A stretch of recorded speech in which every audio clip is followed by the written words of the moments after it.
Hello and welcome to yet another ParkLogic video. I'm Tim and this is Michael. Hi everyone. And the title of this video... do you realise, Tim, we say that every single time? We do. We do. Like, we always say hi everyone and everything. So maybe we should say something different this time. Alright. G'day. G'day, how you doing? From the down under. Yeah, we're from ParkLogic, and hi, my name's Michael, and this is Tim. So I've done it in reverse this time, Tim. But anyway, we should move on. How you doing? Okay, well, the title of this video is called Predictive and Reactive Optimization. Oh my gosh, that's a mouthful, isn't it? Yeah, we should have a sort of a shortened version. Say it P-A-R-O. Yeah, say it 3 times really quickly. Predictive and Reactive Optimization. Predictive and Reactive Optimization.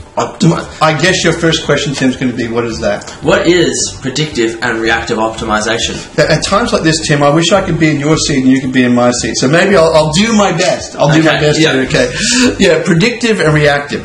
Okay, there's a couple of things. Is that across many years, we've been developing a whole series of algorithms that better switch and manage traffic. And with that process of how to manage that traffic, you want to do it for our clients so they get the best payout. So ultimately, that's the outcome for predictive and reactive optimization. Okay. So the other thing is this, is that the predictive side then is taking a look at a domain, even as it comes into our network, and sort of saying for the first time, saying, where is it likely to get the best payout? Okay. Is it likely to get it at a parking company? Which parking company? Is it Google? Is it Yahoo? Is it an affiliate program? Where is it likely? It's a part of the predictive nature. The other part of it is looking at historical performance to look at to predict the future. Okay, so kind of an analogy is like it's like a stockbroker investing in different companies, you know. That is so close to the truth. It's scary, in fact. So you take, the information and you try and guess where the market's going to move in the future, but this is just strictly for domaining. Yeah, and it's sort of like when a domain IPO or when a company IPOs, you don't have a historical stock performance as such. Okay. You sort of say, okay, this is where it is at right now, and you're moving forward.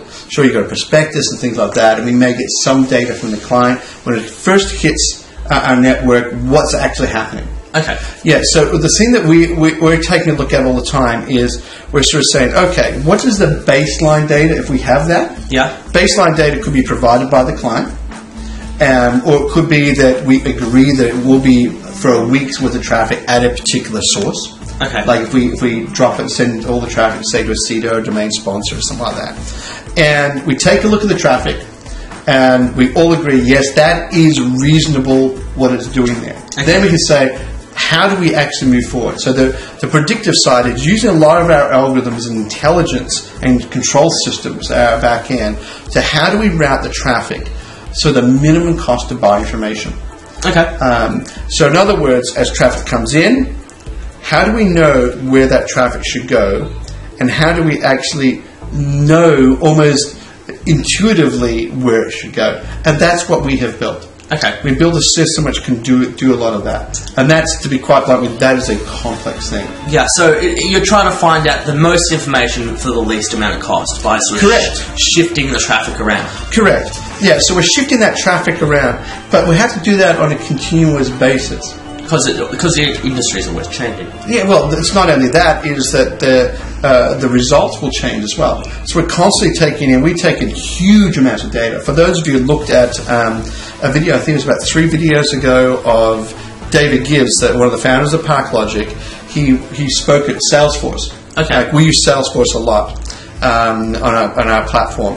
And he spoke at the conference. He intimated some of the numbers, the amounts of data we use. In fact, the guy at Salesforce, the senior guy said, I can't believe you guys are doing this sort of stuff. Well, what is the actual sort of numbers? Like, it's millions, and something like 50 to 60 million queries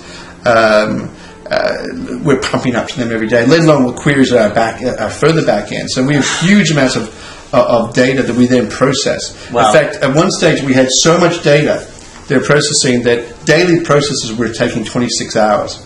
So that was not good. That was not a good situation. So it took 26 hours to work out data for a 24-hour period. That's correct. So we were slowly getting further and further behind. So we had to actually do some whole changes to the way we calculate data. More computers?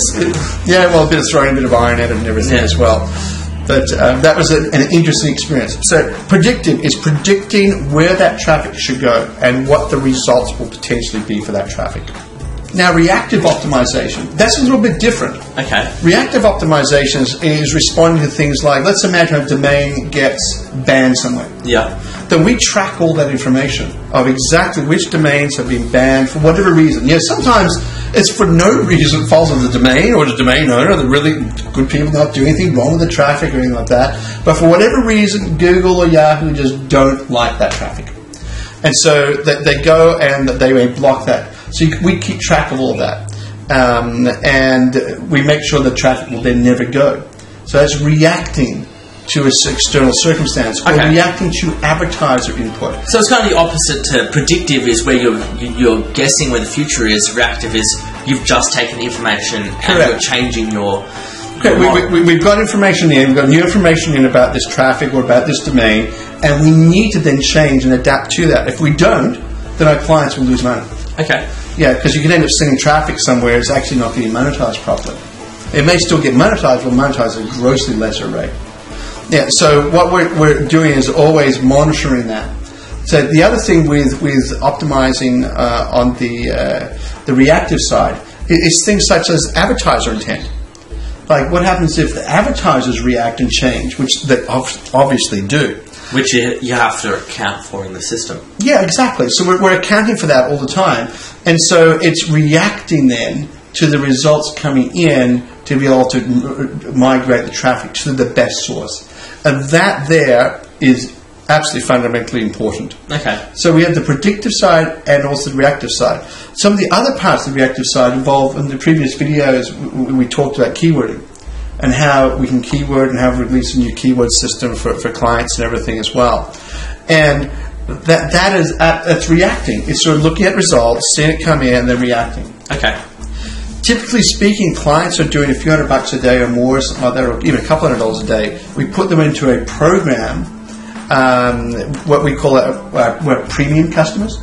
That program then helps us to monitor both the reactive and predictive side, the optimization process, and then we feed that information back to them. Okay. Every couple of weeks or a week or even weekly, we come back and say, these are the results, this is compared against your baseline, this is what we're doing right now, this is how it's performing, this is what we plan on doing in the future, this is where we've won, this is where we've lost, all that sort of stuff. And we don't hide anything.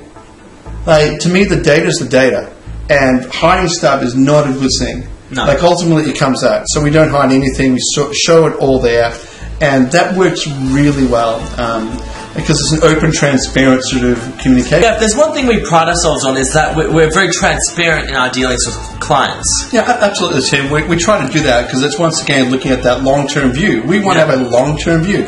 I'd rather say to someone, sorry, we didn't do a good job, and be able to talk to them again in 12 months' time and say, oh, look, we got some new technology and new processes, let's have another go. And they know that we're going to tell them the truth. Yeah. So when we look at optimization, there's that predictive, there's that reactive side, there's a whole lot of things we can unpack and spend a couple of days on that, what's inside those, and that's a lot of our intellectual property. But there's an enormous amount in it.